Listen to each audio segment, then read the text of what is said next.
Doctor, ഈ attender Sudhevan ഇപ്പോൾ കൈമാറിയ 4 ഓപ്പറേഷൻ കിറ്റുകളുടെ കാര്യത്തിൽ എന്ത് മറുപടിയാ ഡോക്ടർക്ക് പറയാനുള്ളത്?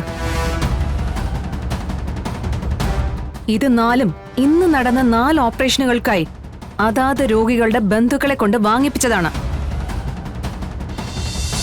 ശിവന്റെ ശക്തിയായി പാർവതി ദേവി കൂടെ ഉണ്ടാവുമ്പോഴേ ശിവന് പൂർണ്ണതയുള്ളൂ. ഇവിടെ ആ പൂർണ്ണത ഉണ്ടാവാൻ പാടില്ല. ശിവൻ ഒരു ബലമായി ശാലിനി നിൽക്കാൻ പാടില്ല. അതിനെന്തൊക്കെ ചെയ്യാൻ പറ്റുമോ അതൊക്കെ നമുക്ക് ചെയ്യണം. ഒരു വട്ടം, ഒരേ ഒരു വട്ടം എന്റെ സെല്ലിനകത്ത് അവനെ ഒന്ന് കിട്ടിയാ അവൻ 6ാം വാരിയിൽ ഞാൻ തകർക്കും. പക്ഷെ ഒതുക്കത്തോടെ അവനെ എന്റെ കയ്യിലൊന്ന് കിട്ടണം. വഴി തുറന്നു തരാനും വരം തരാനും സർവേശ്വരൻ കൂടെ ഉള്ളപ്പോ നമ്മൾ എന്തിനാ സോമശേഖരൻ സാറെ ഭയക്കുന്നത്? മുട്ടിപ്പായി പ്രാർത്ഥിക്കുക, വഴിയൊക്കെ താനേ വന്നോളൂ. പക്ഷെ ഒന്നുണ്ട്, ഇനി കിട്ടിയാൽ പിന്നെ അവിടെ നടക്കേണ്ടത് അർത്തുങ്കൽ പെരുന്നാളിനേക്കാൾ വലിയ പെരുന്നാളായിരിക്കണം. മുട്ടയിലെഴഞ്ഞു വേണം അവനെ ശാലിനി കൊണ്ടുപോവാൻ. ആ കാഴ്ച എനിക്ക് കൺകുളിർക്കെ കാണണം. അവന്റെ ജീവിതത്തിൽ നിന്നും എന്തിനെന്നെ ഒഴിവാക്കുന്നു എന്ന് ഞാൻ അവനോട് ചോദിച്ചുള്ളൂ. പക്ഷെ അവൻ എനിക്ക് വച്ചു നീട്ടിയത് തീരാ ദുഃഖം, കടുത്ത ഒറ്റപ്പെടൽ. എനിക്ക് നിഷേധിച്ച ജീവിതം അവൻ മറ്റൊരാൾക്ക് കൊടുക്കാൻ പോകുന്നു. സഹിക്കൂ എനിക്ക്? ഡെയ്സി, നിന്നിൽ ഞാൻ കാണുന്നത് എന്നെ തന്നെയാ. പണ്ട് വിഷ്ണു എന്നെ ചതിച്ച് ശാലിനിയെ സ്വന്തമാക്കിയപ്പോ ഇതേ ഒറ്റപ്പെടൽ ഞാനും അനുഭവിച്ചിരുന്നു. ഇതേ പക, ഇതേ തീ എനിക്കും ഉണ്ടായിരുന്നു. ആ പക എനിക്കിപ്പോഴും ഉണ്ട്. അത് ശാലിനിയുടെ ഒടുക്കം കണ്ടേ തീരൂ. അതുകൊണ്ട് നിനക്കൊപ്പം എന്തിനും ഏതിനും ഞാനുണ്ടാവും. ഒരു പെണ്ണ് വിചാരിച്ചാൽ 9 പേരെ തകർക്കാന്നാ പറയുന്നത്. അപ്പൊ 2 പെണ്ണുങ്ങൾ വിചാരിച്ചാലോ? ഇനി ഇവിടെ നടക്കാൻ പോകുന്നത് യുദ്ധമാണ് മോളെ. ശാലിനിക്കും ശിവനുമെതിരെ നമ്മൾ നടത്തുന്ന ഒളിയുദ്ധം. 2നെയും പച്ചയ്ക്ക് കത്തിക്കണം.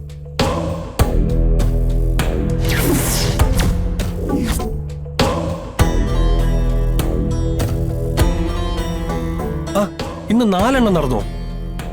അപ്പൊ ഇന്ന് ചില്ലറ തടയുമല്ലോ. ഓ, അപ്പൊ നിങ്ങൾക്കൊക്കെ കിട്ടുന്നത് പുളിങ്കുരു ആയിരിക്കും അല്ലേ?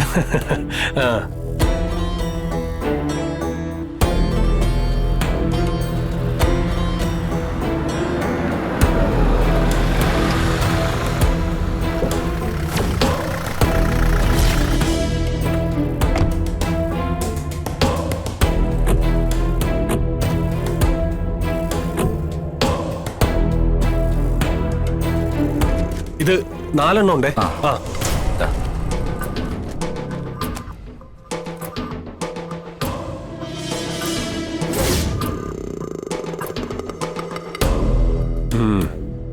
ഇന്നത്തെ കളക്ഷൻ കൃത്യമല്ലേ സുധേവ?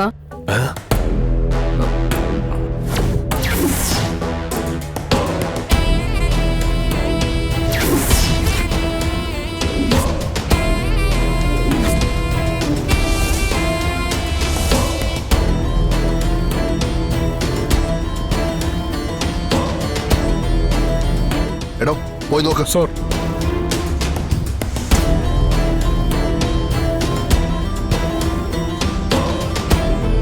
എത്ര എണ്ണം ഉണ്ടോ?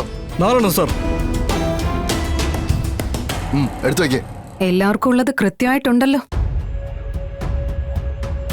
ഓപ്പറേഷൻ തിയേറ്ററിൽ നിൽക്കുന്ന അസിസ്റ്റന്റ് നഴ്സ് മുതൽ ഹോസ്പിറ്റൽ മേലധികാരി വരെ എത്തുന്ന ഈ ചെയിൻ സിസ്റ്റത്തിലെ ഉള്ളറകൾ തേടി വെറുതെ ഒന്ന് സംശയിച്ച് പിന്തുടർന്നതാ.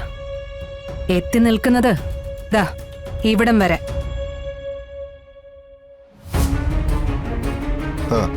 ഇങ്ങോട്ട് നീക്ക്.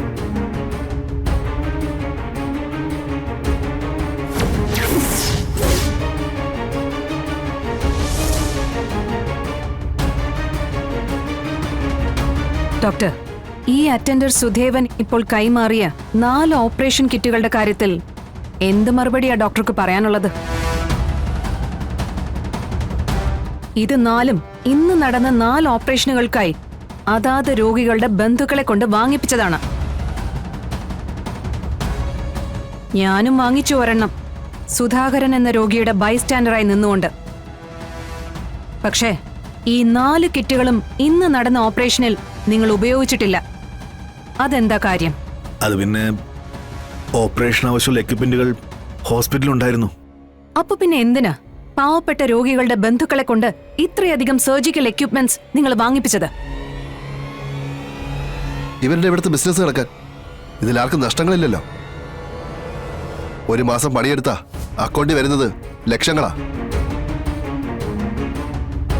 മാഡം, ഈ സുദേവിന്റെ വീടൊന്ന് കാണണം. സാർ അവിടെ വന്നിട്ടുണ്ടായിരുന്നു? പിന്നെ സാറ് വരാതിരിക്കോ? നിന്റെയൊക്കെ ആസ്തി എത്രത്തോളം ഉണ്ടെന്ന് അറിഞ്ഞാലല്ലേ ഇവിടെ നിന്ന് എത്രത്തോളം കട്ടിട്ടുണ്ടെന്ന് അറിയാൻ പറ്റൂ. മാഡം, സ്വിമ്മിംഗ് പൂൾ ഇല്ലെന്നേ ഉള്ളൂ, ബാക്കിയെല്ലാം ആ വീട്ടിലുണ്ട്.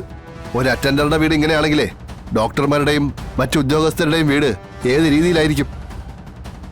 പാവപ്പെട്ടവരുടെ കാശല്ലേ മാഡം, കണക്കില്ലല്ലോ. ഇങ്ങോട്ട് നീങ്ങി നിൽക്ക്.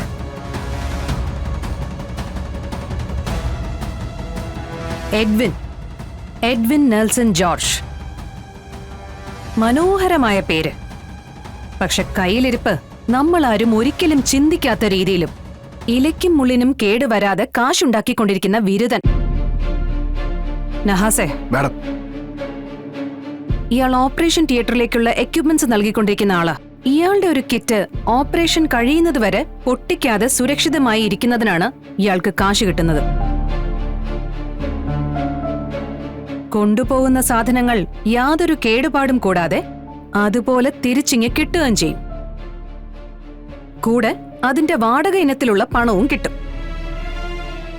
ഇയാളിൽ നിന്ന് പോയി ഇയാളിലേക്ക് തന്നെ എത്തിച്ചേരുന്ന വിചിത്രമായ ഈ ചെയിൻ സിസ്റ്റത്തിന്റെ പിന്നിൽ തെളിയുന്നത് വലിയൊരു തട്ടിപ്പിന്റെ പിന്നാമ്പുറ കഥകൾ തന്നെയാ.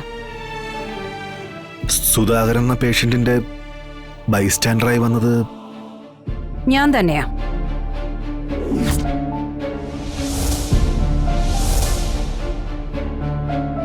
നിങ്ങളെ വെറുതെ കോടതിയിൽ ഹാജരാക്കിയാൽ പറ്റില്ലല്ലോ. കൃത്യമായ തെളിവുകൾ വേണ്ടേ? എന്നാ പിന്നെ ഇവരെയും കൊണ്ടുപോയാലോ മാഡം? അങ്ങനെ അങ്ങ് കൊണ്ടുപോകാൻ പറ്റുമോ? ഈ ഹോസ്പിറ്റലിന് ഒരു നാഥനുണ്ട്. അദ്ദേഹത്തോട് ചോദിക്കാതെ എങ്ങനെയാ അദ്ദേഹത്തിന്റെ കീഴ് ജീവനക്കാരെ നമ്മൾ അറസ്റ്റ് ചെയ്തുകൊണ്ട് പോകുന്നത്? അദ്ദേഹം വരട്ടെ, ഞാൻ വരാൻ പറഞ്ഞിട്ടുണ്ട്. ഇങ്ങോട്ടേക്കോ മാഡം വിളിച്ചത്? ഞാൻ കാര്യങ്ങളൊക്കെ ഏറെക്കുറെ സൂചിപ്പിച്ചായിരുന്നല്ലോ. എന്താ ഞാൻ ഇവരെ ചെയ്യേണ്ടത്?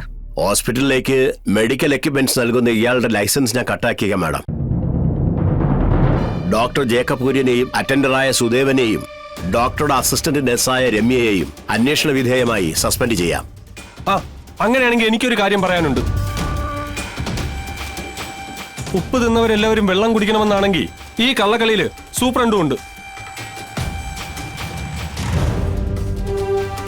ഇവിടത്തെ ഓപ്പറേഷൻ ഉപകരണങ്ങൾ തരാതിരിക്കുന്നോണ്ടാണല്ലോ പ്രൈവറ്റ് പാർട്ടികളെ സാധാരണക്കാർക്ക് ആശ്രയിക്കേണ്ടി വരുന്നത്.